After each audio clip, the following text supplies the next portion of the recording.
Welcome back to the Kicks and Picks podcast. As you can see, if you're watching on YouTube, it's just Scotty and I, Nick away on work. Scotty battling through a sinus infection. So we're going to keep this one a little bit briefer than usual, but we will cover at least 6 matches in this one. This 3 in Premier League, 3 in Serie A that we kind of picked out as being ones to keep an eye on.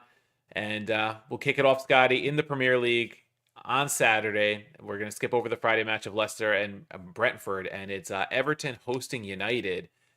Thing that jumps out at me here, because we know United's been struggling, is Everton plus 150 on the money line. I mean, I saw a meme of it was like, that song "All I Do Is Win," and it was like Sean Dyche, with that song, the DJ Khaled song in the background. So it's David Moyes. David Moyes. I meant Moyes. That's what I meant. Yes, I meant Moyes. Yes. Getting an old manager mixed up with the new one, but yes, Moyes. Moyes, all he does is win lately. At Everton, it feels like. I mean, they're the hottest team in England over the last 5 weeks. Only team that has they have four wins, 1 draw in their last 5 matches. The only team that can compete with that form is Arsenal. So you're literally talking about one of the most informed teams, in the country, and you could argue probably in Europe, oddly enough. And by the way, that draw came against first place Liverpool in a 2-2 last second win or draw against at Goodison. Felt like a win for them, getting that equalizer in the 98th minute. In their swan song at home. So it's really hard. Looking at the numbers, Everton plus 150 on the money line, draw plus 230, United plus 190. It's first glance, it's hard pressed not to just take Everton blindly here, given the form that they're in. And, I've been beating the Everton drum for the last few weeks. I'll keep saying my quote, Everton, not a great club. David Moyes, not a great manager, but when they come together, it just works. Mm-hmm. And I would be inclined to repeat that today. And I think this is probably the first time that these two teams are facing up, in the second half of the season, where Everton's actually above United in the table. Yeah. That's such a crazy thing to think about in this, fun league season that we're having. But for whatever reason, as bad as United has been, this has not been, the early 2000s or even early 2010s United that has finished in the top 4, top 5 pretty consistently. The past couple of years, this has been a pretty bad United side, but even then, they've still dominated Everton in this head-to-head matchup. They haven't conceded a goal to Everton in 4 straight, and they've scored multiple goals in each of those 4 games. You'd have to go back to January 2023, where Everton scored 1 in a 3-1 loss, right? So this fixture has been heavily United through and through, 6 straight wins for United on the run. And I think that means something. I don't know why. I mean, I think Everton are due for a little bit of a pullback, right? This form is crazy. It pretty much has gotten them out of the relegation battle, so they can have a pretty comfortable March and April, which they haven't been able to have in years. Yeah. They've gotten 13 of their 30 points in the last 5 weeks. Literally half their season total of points have come in the month of January and February. But I feel like they are due for a little bit of a pullback here. Now, I don't necessarily think that means that, United are going to come in and they're going to score 2 or 3 goals and dominate Everton, because that's just not their MO right now. But we've seen United handle Leicester in recent weeks, 2-1 win at home. We've seen United play better against Fulham and their Europa opponents. They've beaten Rangers. I feel like United can pull something together here. They're not going to need a lot of offense in this one. That's been my biggest gripe of United in recent weeks, months really, is that their attacking forwards are just not goal scorers right now. They just don't create. And we've seen with Antony and Martial, once they leave United, they seem to perform much more to their capabilities. Antony cashed him on the weekend at plus 3 something, whatever he was. Dude's a monster. He's not only scoring goals, but he's scoring those really nice, goals, curling goals that you expect him to shoot. With his volleyed left foot. It the other day. So I feel like United can probably get a result here with a goal, whether that's a win or a draw, it remains to be seen. But I feel like United will be able to get a goal here. I think they can probably keep this under as a low scoring game. I'm looking for the total. Give me 1 second here. I just had it up. Under 2.5. It's minus 145. So you may have to shop that around. But I love the under in this. You could probably parlay this under and United double chance, and that'll probably get you. I'll pull that up, but I don't know if you're looking at anything else, Coach, in terms of team totals or props in this one. Well, one thing I was going to say is I don't think I've ever seen Beto listed as the shortest odds goal Yeah, scorer at dude's plus been on fire. 170 in a match. Yeah. Been on fire. Might be something to keep an eye on. I'm not saying I would bet Beto at plus 170. It's just funny because he was Nick's favorite guy to make fun of for so long. Yep. And now he's scoring goals. So that's kind of funny. If you are looking at under 2.5, Scott, I mean, you could go to under 2.25 at minus 110 if you think it's going to be a 2 goal or less match. Because if you're betting the under 2.5 anyway, you're only winning if it hits 2, and here you at least get a half cash if it hits 2. So you can still push that with the 2 to get a little. The parlay More, actually, no, it's actually minus 125. I was looking at the over 2.25. It was minus 110. So yeah, and that at least puts it at a playable number if it stays 0 or 1 goal, or you get a half cash on 2 goals. But yeah, I mean, United's been trending under 4 of the last 5. To me, though, I'm intrigued by Everton. I almost are to the draw no bet here. I'd love to see them win at home and take the plus 150 at home. Yeah. But draw no bet at minus 130, not a bad number for a team that's playing well, playing in form. Yeah, if you're looking for like trying to chase like a plus number, I think Everton draw no bet is a fine one to chase here, given their form and at home. I'm totally okay with that. Just the way that I see the match going, I see this being a low-scoring game. I see United probably squeaking out something here. So what I was looking for was the United double chance and under 2.5 game parlay. That's at minus 105. That's probably what I'm going to play personally, just from where I see the game going. I think that's the one that's probably most likely to hit. I could see this being a 1-0 win, a 1-1 draw, something like that. Everton double chance and under 3.5 is coming up at minus 125 on DraftKings right now. Kind of like that, because I don't see 4 goals in this one. I mean, and if it goes to 4, it's going to be going United's way, probably like the first time around. I don't think Everton's scoring a 3-1 or something here. Yeah, I don't think United has been under 4 in probably 9 of their last 10 games. Yeah. They aren't a high scoring outfit. Their defense has actually been like decent for what it's worth. I think they conceded 2 goals to Palace, but aside from that, it's been pretty stout. So yeah, I definitely see under. Again, if you want to chase the Everton and the higher number here, it does feel kind of like it's a toss up. I just feel like if I know Everton the way that I think I do, they've had a great run. I think they're due for, like I said, a little bit of a pullback, a little bit of a comeback to earth, kind of moment here. They're not just going to like keep running with this and go on like this 10-game unbeaten streak where they finish in like the top half of the table. And I see this as probably a good opportunity for them to kind of drop some points. I think this is probably their first game in the new stadium too, because this is going to be at the docks or whatever. And so it would be a very Everton moment to like have lose their first game in that stadium. I think the first official goal was scored by some player from Hull who's a Liverpool fan growing up, and he did the Liverpool six celebration in their face when he scored that. So just the storylines, it feels like this is going to be a game that United come through. They get either a draw, they get a point out of this, or maybe they get a cheeky 1-0 win. Yeah. But if you want to chase the informed team with the plus number, like that is usually where I would go 9 times out of 10. All right. So yeah, interesting. They're opening the stadium in the middle of the season. Interesting. Yeah. Interesting timing there. It was supposed to be open at the start of the season, then construction gets delayed, and then they're trying to open it at the start of the new year, and then it just keeps getting pushed back. But I think this is the first game in the new stadium. All right. So other games on Saturday, we're not really going to talk about them, but Arsenal hosts West Ham, Ipswich hosts Spurs, Southampton hosts Brighton, Bournemouth hosts Wolves, Fulham hosts Palace, all in that 10 a.m. slot. A lot of 10 a.m. games there. The 12:30 game, Villa and Chelsea.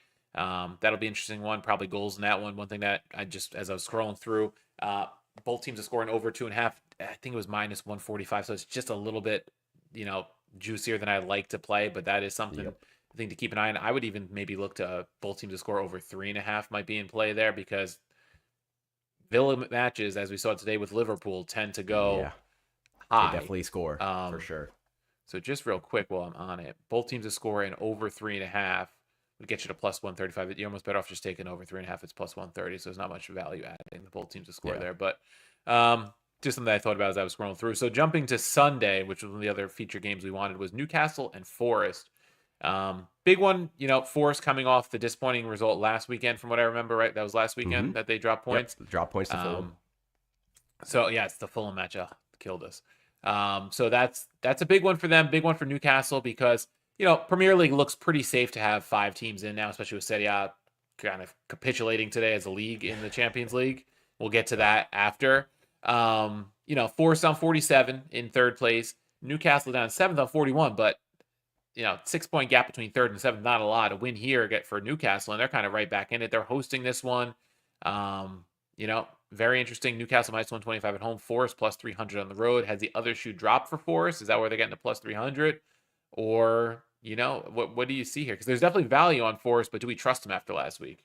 Yeah, dude, Forest is in a tough run right now. I still think they have a pretty good chance at qualifying for Champions League, which would be, I think a great thing for the club, team that has history in Europe, going back to the 90s. So getting them back in to the top level of competition there would be, certainly a sight to behold.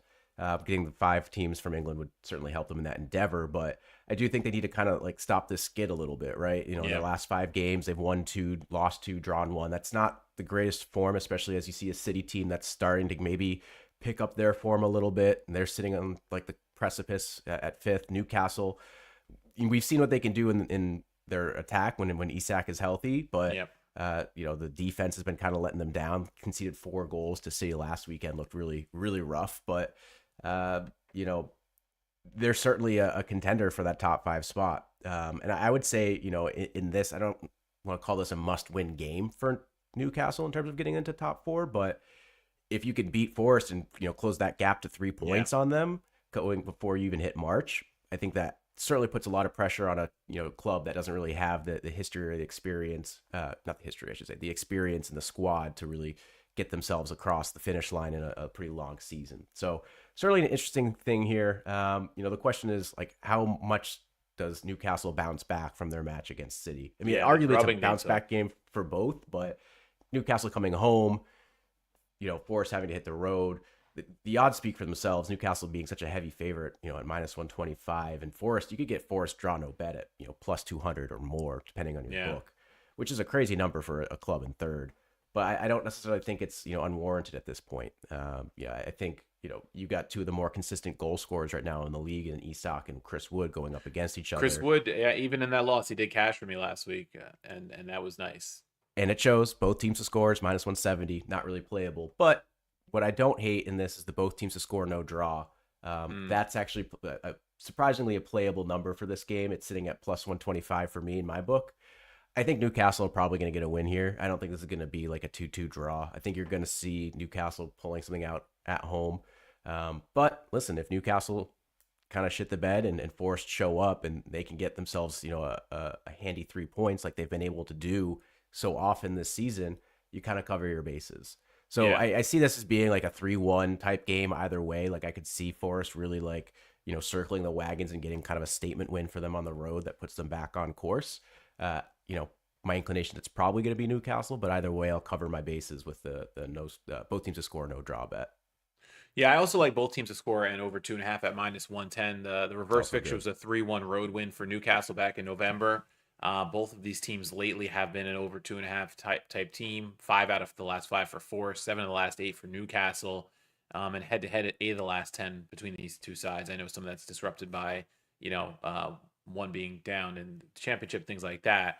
But that kind of stands out to me because the only Newcastle match in the last, in the Premier League, there haven't been any under 2.5 in quite some time. They did have the League Cup match against Arsenal that was under. But other than that, everything's over 2.5, and only, they did get shut out last week, but usually both teams are scoring for them. And Forest, there's always goals. Sometimes, they did pitch a 7-0 shutout against Brighton and conversely got shut out 5-0 by Bournemouth. But there's a lot of both teams to score in recent weeks for them. So I kind of like that one too. I would definitely keep an eye on those goal scorers too. I know Isak is minus money I saw. But Chris Wood is still getting a very playable number. And if they're going to score, it's probably coming through him. Chris Wood, just to get a shot on target, is minus 180. I love doing a couple player shot on target parlays. So you could probably use him in like a 2 or 3 player parlay, depending on what your boosts are too. You might get some boost for soccer matches this weekend. So if you have like a 3-leg parlay boost, you could throw him in there. That's certainly a playable number for a guy that, is playing a banged up defense in Newcastle. It's going to be leading the line, has been as consistent as anybody in the league this season. A minus 180 number. It's not exactly like going to print you money, but it's as sure of a thing as you're going to find this weekend in terms of bets. Very interesting. I was looking on DraftKings when you're on Chris Wood score, he's plus 140, but if you go to the parlay builder, he's getting plus like 205 or plus 210, which is interesting. You know, they're baking in Um, some juice for you. yeah. All right. The big one on the weekend is your boys Liverpool traveling to City. City sat Erling Haaland today, only down 1 goal to United. Real Madrid. Um, Turned into a disaster for them. I Yeah, mean, they I don't got know how much of a chance smoked. they had in that match. Ended up losing 3-1. They got a very late goal. By that point, I already turned off the Golasso show and just switched to the Juve match because that was the only one that was competitive at that point. But it was the Kylian Mbappe show. They absolutely demolished City. So City's out of the Champions League, and now not in danger of finishing top 5 yet. I wouldn't say they're still got to be one of the favorites to finish top 4 probably at this Yeah. point because they're pedigree now, no midweek encounters. But is Liverpool getting them at the right side here? And you got to go to the Etihad, but Liverpool coming off the 2-2 draw against Villa today, are they getting City at the right time? Yeah, I think the problem for Liverpool right now is their defense. I feel like they have had like 2 clean sheets in their last like 10 matches. Like they don't do a good job keeping the other team from getting on the score sheet. And right now, the only guy that they can count on week in and week out to create or score goals is Salah, which isn't a bad problem to have in terms of like who that player is. Like he's arguably having the best season of anybody in Europe. But with Gakpo kind of hurt right now, hasn't been available. We all know, Darwin Nunez is clinical finishing or lack thereof was on display fully again today against Aston Villa. I kind of said that on the pod last week that Luis Diaz was kind of getting a pretty good deal by everybody focusing on Nunez's bad finishing. Kind of turned in a decent performance, I guess, last weekend against Wolves, getting a goal that kind of ricocheted off of his waist. But, he's not exactly like that go-to guy that you can count on, scoring week in and week out. So they've definitely been struggling a little bit. Dropped points, obviously, against Everton, dropped points again today against Aston Villa. Tough schedule for them. After this, they have to play at Newcastle, which we just discussed, not exactly an easy fixture in any way. And they kind of try to find their way through it. Once they get off of international break, the fixture list gets a little bit easier for them. But you don't want to like blow this 8-point lead or 5-point lead, whatever you want to call it. You don't want to give them any hope, really. Yeah, and find yourself in like close to even playing field come April. There's a big match against Arsenal at Anfield, Liverpool's home in May that could very much be like the title decider. But if you're Liverpool with the lead that you have right now, like you should be willing to go into that game happy with a draw. Like if you could get a draw out of that game and you can pretty much have the title, like that's how you should be shaping the season up. But right now they got to kind of turn things around. And to be honest with you, I get it. I see the odds books favoring Liverpool in this one on the road, which is kind of crazy.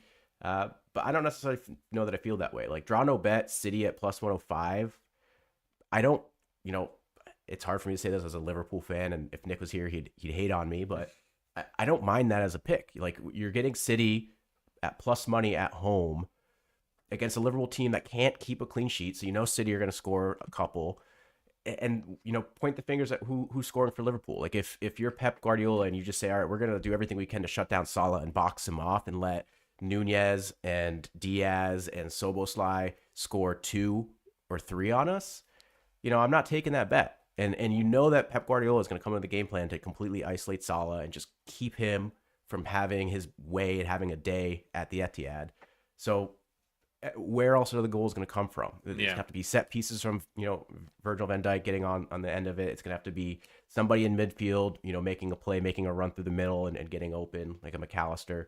But I don't see that happening, 2 or 3 times. They might get a goal that way. And then they're going to need forward play from Nunez or from Luis Diaz to create something else. And I'm not willing to bet on that right now. I think with Marmoush getting off, getting off his little whatever you want to call it, dip in form or getting used to the English league or getting used to City and now scoring pretty consistently. He had a great free kick today that led to their only goal. Pairing up him, and I'm assuming Haaland's going to be healthy because he's not really on any injury report that I can find.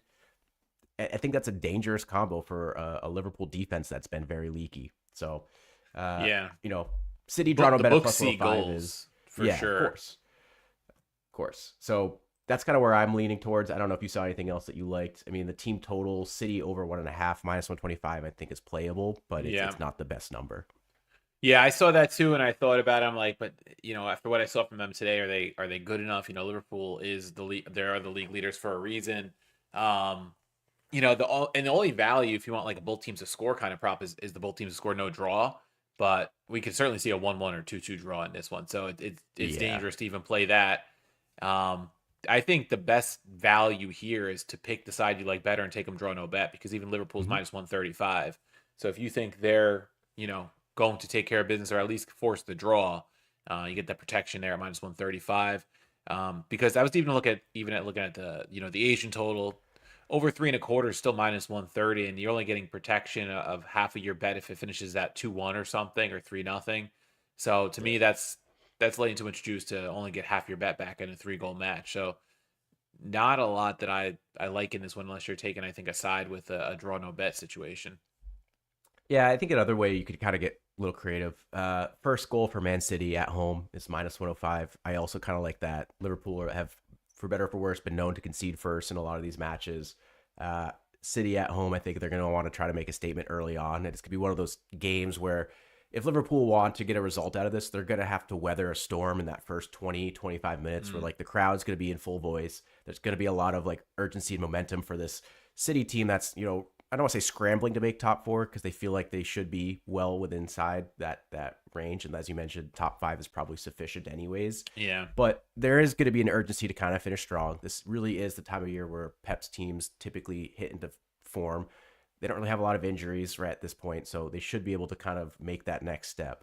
So I think I do see City scoring first in this minus 105. It's a perfectly fine number for me to play at this. And then the question is, does Liverpool kind of like circle the wagons? Do they get that equalizer? Can they make a run and put up two or three more after that? Yeah. So that I'm not so sure of, but we'll see. Yeah, it's a big one, both ways. If Liverpool wins this, they're going to feel really good about their chances for the For title. If sure. City wins it, then they feel like they're right back in it probably. And if it's a draw, we kind of stay where we are, and I think Liverpool still is in pretty good position. But it'll be an interesting one. Before we jump to Serie A, Scott, one other thing that I looked at that I thought was interesting is Brighton at Southampton. Mhm. Brighton win an over 1.5 money line total parlay is minus 125. Feel like that is a pretty solid number there. Just something that jumped Yeah. out at me as I was flipping through some of the other matches because both these teams are routinely over 2.5. And I don't see Brighton. I know they drew 1-1 in the reverse fixture, but I don't think Brighton loses to the You Southampton just got to side. be careful, coach, because Yeah. that is technically next week's fixtures. They have a midweek fixture list coming out next week. So Brighton and Southampton both play this weekend as well. So you got to hope there's no Mm. injuries. Oh, that's next week, that one? Yeah, that's it. Bright. You're talking. Did Oh, I go too Brighton. far? Oh no, No, wait, Brighton at Brighton Southampton. Oh, Southampton. sorry, The I was looking at Saturday Brighton match, yeah. Bournemouth. Okay, yeah, okay. Yeah, Then yeah, no, yes, I wouldn't that's trust fine. them against Bournemouth, no. Okay. Different story there. All right. Anything else you want to mention in the Premier League before we jump over to Italy? No, I would just say keep an eye on Arsenal, West Ham. Arsenal super heavy favorites in this game. Get it? It's at home, and West Ham kind of stink this year, but it's also a weirdly like a must-win game for Arsenal because their fixture list is going to get very difficult after this game. They're going to have Mm, Chelsea, Brentford, Bournemouth, Newcastle, all coming up in like their next 5 or 6 matches. So there's probably something to play there if you like how Marino finished the game as their striker. You could probably get a pretty good prop on him. He's plus 155 anytime goal scorer, which, look, if Arsenal are going to score against a pretty shitty West Ham defense, he's probably going to be the guy. So yeah. that's probably playable. All right, jumping over to Italy. I don't know if we have to call this a post-mortem for the league, but from the Champions League results these last 2 days are leaving a lot to be desired for Italy. Now down to just Inter. Two of the teams were eliminated by Dutch sides, another one by a Belgian side. Definitely not Serie A's shining moment. After the last couple of years, they've been pretty solid as a league in Europe. This year, Yeah. They definitely had the taking five some hits. spots, and Had the now five it's spots. Having Bologna get one of them certainly hurt the league because they weren't equipped for Europe. And now yeah, you have Juve, Milan, and Atalanta. Atalanta last year's Europa League winners, and a team that can fly high at times. Humbled by Bruges. Juve lost in extra time today to PSV. Milan, Teo absolutely demolished their chances yesterday with his dive. yeah. A match they were dominating from what I read. So Let me ask you a question, Coach, because typically when I'm watching other English clubs in the Champions League, I'm not rooting for them by any means. I enjoy when they lose. Like City losing against Real Madrid today was fantastic news for me. I was very much in favor of it. Looking at the table right now, the team sitting in fifth place is Lazio. Yeah. Are you really that upset that these teams are shitting the bed in the Champions League? Are you like upset that it impacts like the Serie A like coefficient at all, or are you actually kind of like good? Like I don't want I these like teams. to Like I see the don't league want do Juve. well. Do you really want Juve like making it to a Champions League final? I mean, if they're playing a City or a Madrid, I will generally root for the Italian side. The only team that probably wouldn't apply for is probably Lazio, honestly. But I do want to see the league do well. I rooted for Inter in the final 2 years ago. I always want to see Italian teams do something because the league gets a lot of shtick, and at times for good reason. It's been down in recent years. A couple of years ago, we had 3 teams in finals. Last year, Fiorentina made another final. So things had been looking up. I don't know about now. Going forward, it's all on Inter in the round of 16, and they have been hit or miss, as we've seen with last week's loss to Juve. Roma has to get it done against Porto just to get to the round of 16 in the Europa League, and they could possibly draw Lazio in the round of 16, which would make for a good listening, or good watching, and good listening here with Nick and I probably. But it would also hurt the league too, because then you're losing somebody by the round of 8. And Fiorentina, they've started to kind of fade a bit, so I don't know how Italy's going to do the rest of the way. But I do generally, and Nick does the same. Tend to root for the Italian teams in Europe. I get it. Like shout out John. Like that's how it should be. Like why do you like? I get that you want your league to look good, fine. I whatever, think but like, part of it for me is I can't imagine rooting for Arsenal, City, United, Chelsea. Like I could never root for those teams in the Champions League to do well. I don't know if it's because I started watching the Italian national team before I started watching the league, so like my loyalties are to Italy as a whole and seeing Italian players do well, maybe. But yeah, I see why teams. If you ask people in Italy, they're rooting against probably any other the big clubs, right? For the most part. So I would have liked to see the league get 5 spots. I don't think Roma would have been in a position to get the 5th spot this year. But if it meant that Lazio gets that 5th spot, would you still root for it? I mean, if it means Lazio getting the 5th spot, maybe not, right? Because the last couple years Roma was, especially last year, the first year they did 5 spots. Roma was kind of in play for the 5th spot for a while. Well, Roma's not in play for it. No offense. They're not this year, so yeah, maybe that in those terms maybe it changed. But I do tend to root for Italian teams to do well. No, I need more people like John out here being a little bit more ruthless about their competitive teams in their league falling short in international play. I'm sure most of our Serie A listeners would probably be the opposite of Nick and I. So, no big head-to-heads this week in terms of like even top Sadly 8 not. Or top 9 in Serie A this year. It's pretty much all top half against bottom half sides. Even Udinese, I think, is in the top 10 right now. So they're hosting. They're at Lecce on Friday. Venezia hosts Lazio, and what now? With the 5th spot very much in flux for between Spain and Italy, Lazio probably gonna have to keep winning to finish top 4. That's a very winnable match for them. Parma hosts Bologna, another side who's maybe got ambitions to return to the Champions League that maybe is damaged by not getting a 5th spot.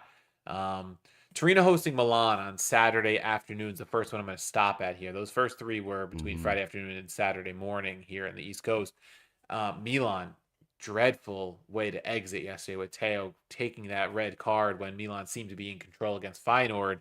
Plus 105 on the money line, really, really good number on them. But mentally, are they going to be right to go to Turin and get a result against a Torino side that's been tricky at times this year?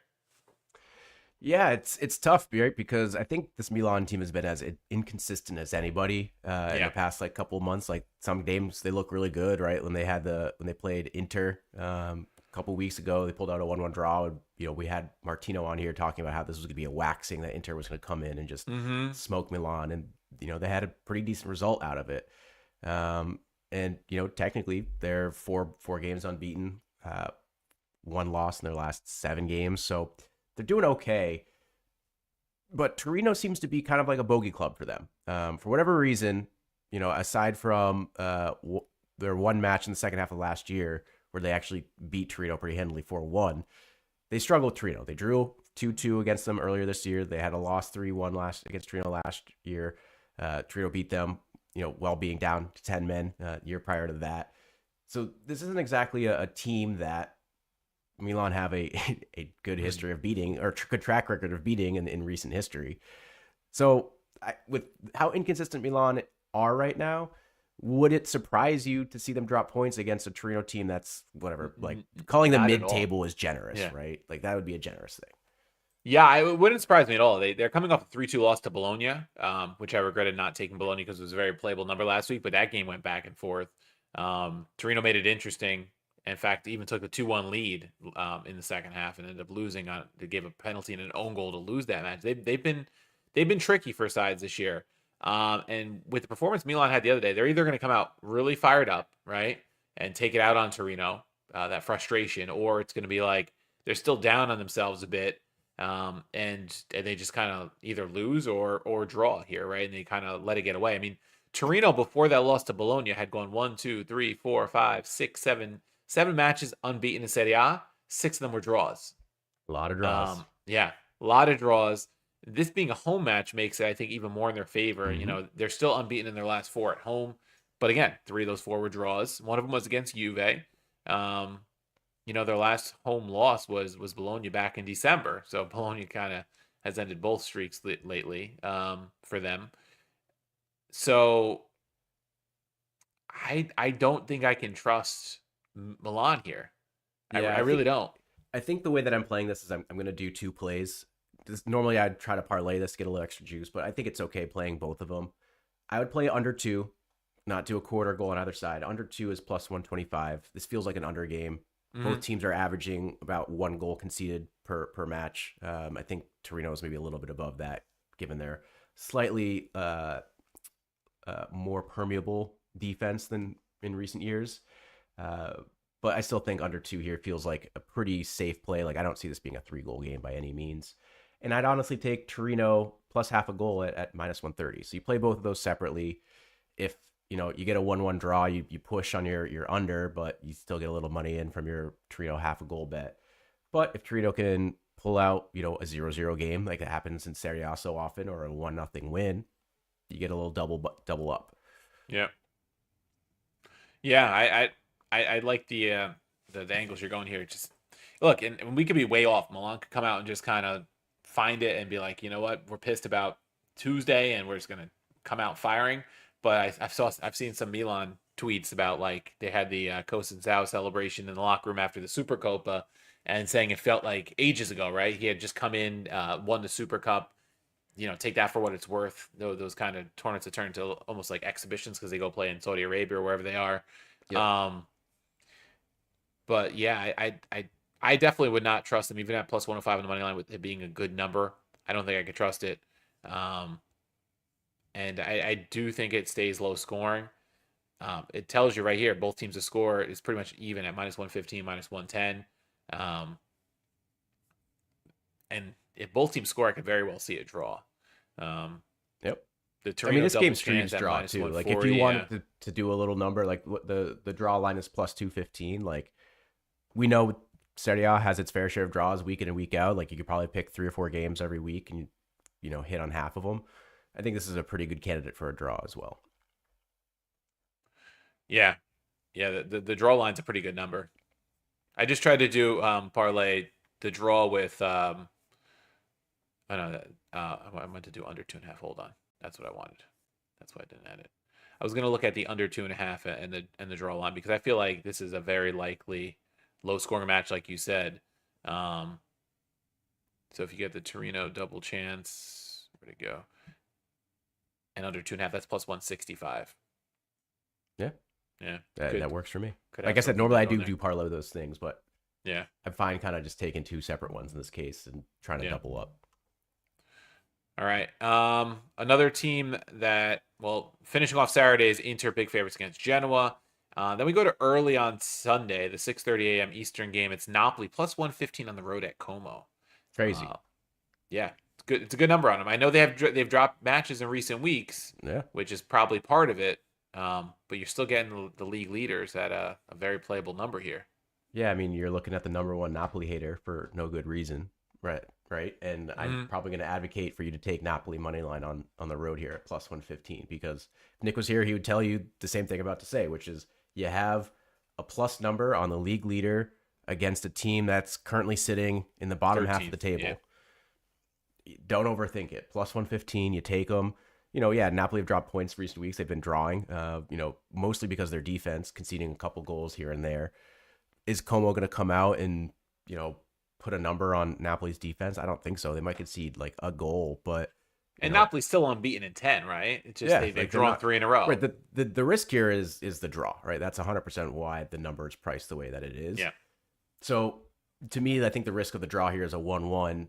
How does Napoli defeat that? They either get 2 goals or they can keep a clean sheet. That's the way that I see it. And I think Napoli getting 2 goals is actually I don't want to say it's a pretty, certain thing to happen. The number is plus 120. So that's actually, not a bad number either. But I think more often than not that they're going to get a few good chances here. It's just a matter of can they convert them.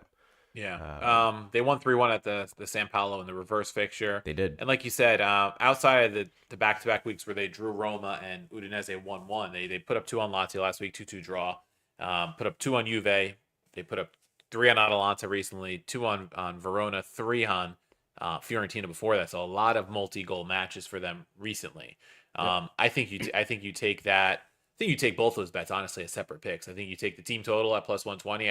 I think that is a very good number, and I think you take the money line at plus 115.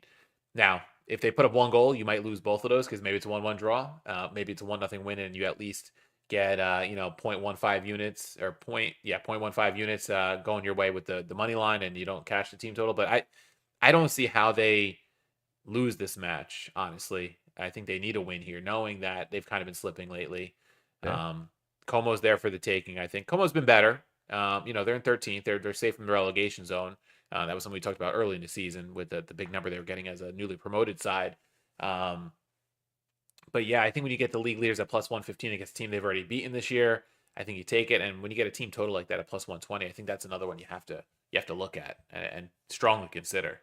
Yeah, and I think if you want to take some goal scorer props, it's a good game for that too. I mean, Lukaku is sitting there at the shortest end here at plus 240. Hasn't scored in 3 matches, fine, but is he due, right? I'll do my Nick impression. Nick's not here. Is he due? It feels like that's a guy that's probably due for a goal. We know he likes to score against the bottom half of the table.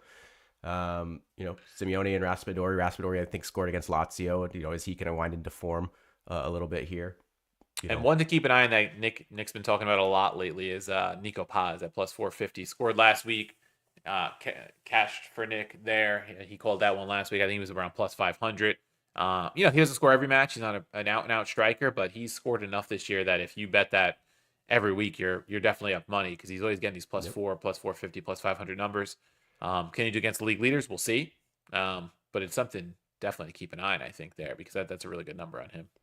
Yeah, I'm trying to find his boy McTominay to assist. Give me 1 second. He's got to be down here somewhere. How am I not seeing him? I saw his goal number. They don't always put every player's assist line. That's crazy. They must not have it. Which is annoying sometimes. Because, they don't have it. That's crazy. I was going to give it, I was going to say McTominay assist, but they're not going to give it to me. Yeah. Not in the books. They knew what I wanted. All right. Well, I can't give you that number, but they don't have McTominay who starts every match, but they've got unbelievable Simeone at plus 800, who often does not start. Maybe they know something. Maybe there's a reason why he's not in the book right now. But yeah, all right. I guess to wrap it up, value on Napoli here. Got to take Napoli if you want to take a shot on Lukaku or some other goal scorers. By all means, I think the numbers are certainly juiced up enough for it to be worth your time. Yeah. All right. Verona hosts Fiorentina. I think a very playable number on Fiorentina minus 115 there, but buyer beware because they have been not as consistent lately. Empoli Atalanta is another one now. Atalanta coming off a big loss, Scott. And it was pretty resounding the way they lost that match to Bruges in the end yesterday. Bruges is tricky. Don't let Liverpool beating them 2-1 in their league stage match distract from the fact that they were like unbeaten. They being Club Bruges and like 19 straight coming into that. They've been a tricky side all season long. But yeah, still, if you're Atalanta, you got to expect like, hey, that's a pretty fair draw to get into. I guess we'd be in the round of 16. I think that's what the next stage is officially called. And yeah, not getting it done. It's gonna be a tough pill for them to swallow, especially after I think it was last season they knocked out Liverpool in the Europa League, right? Yeah, demolished them in the semifinal to win that. Certainly had and beat Leverkusen. The idea of getting another scalp, maybe albeit of smaller variety in Club Bruges, but not happening this year. Yeah, for sure. I don't know what's really playable here unless you think Empoli can get something out of it, maybe on the spread. Um, Empoli +1 is -115, but Atalanta is so up and down that I don't know where I would go with this one because they're not playable on the money line.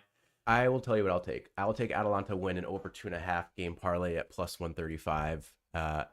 Atalanta, the easy over club. They've been doing it all season long. 54 goals, 26 conceded.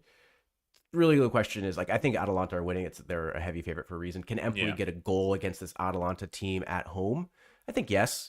Atalanta's been known to concede here and there. They've obviously just come off of a probably a mentally draining midweek match. They're gonna have to rebound and then get on the road to go to Empoli.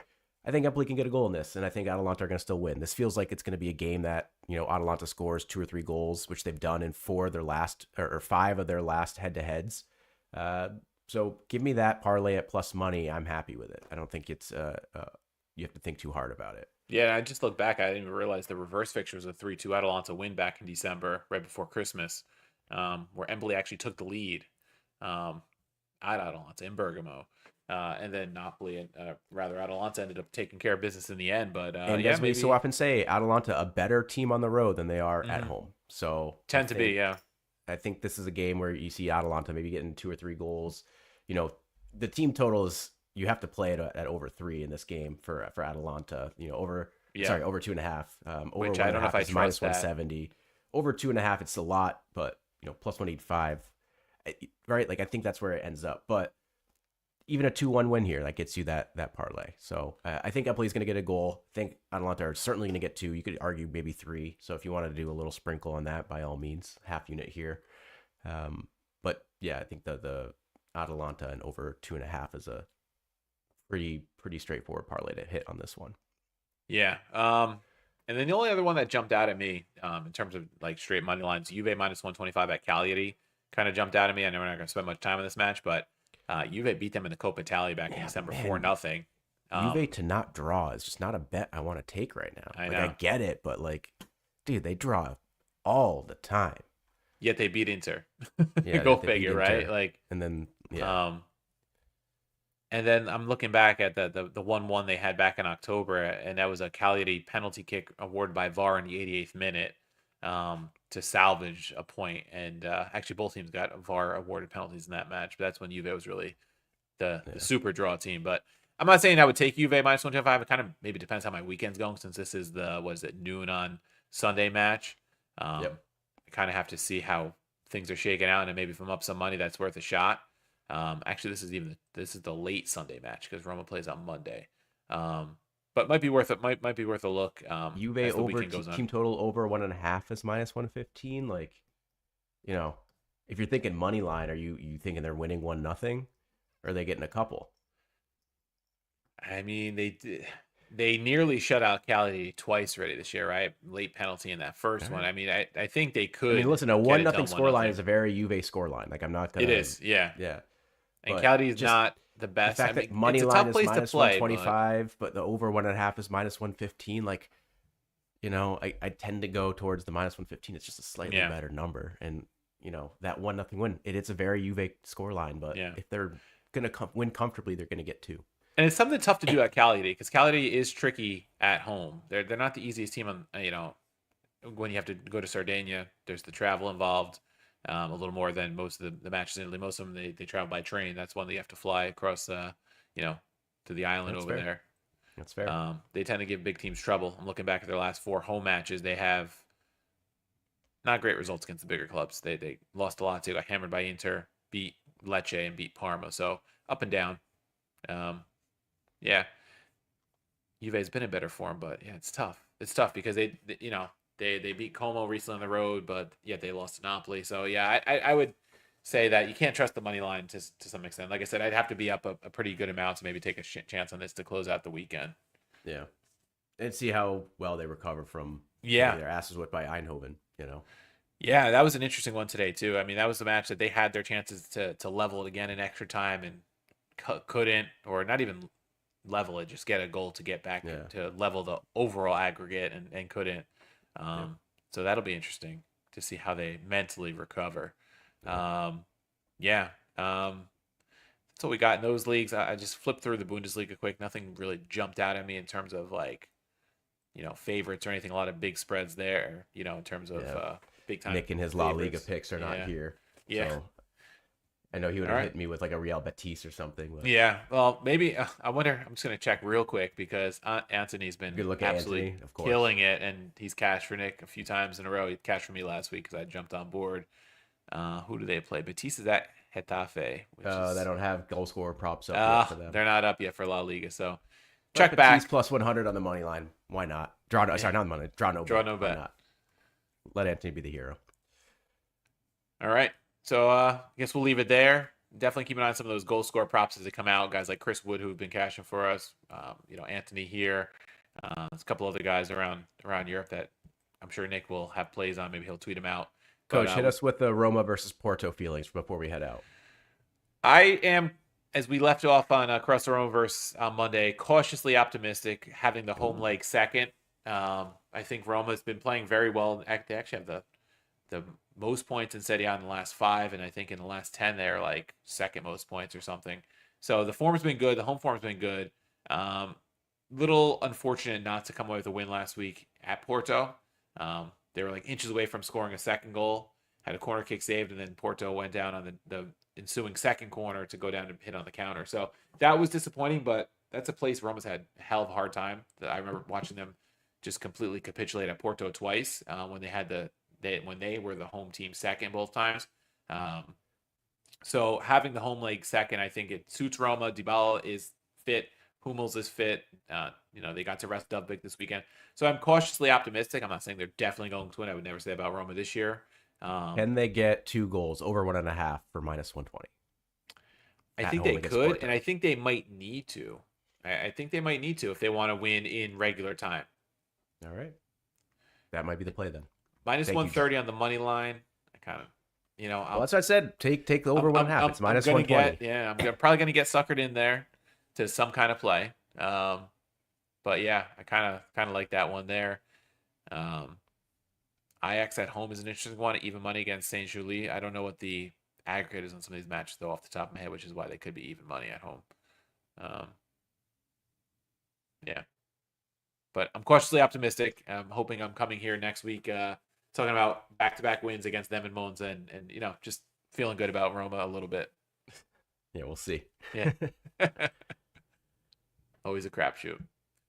All right, so we thank you guys for tuning in. If you're watching on YouTube, be sure to give us a follow on there. If you're listening in, we are on YouTube as well. If you haven't watched us on there yet, we do live stream around 8:30 every Wednesday night. And we'll catch you guys again next week.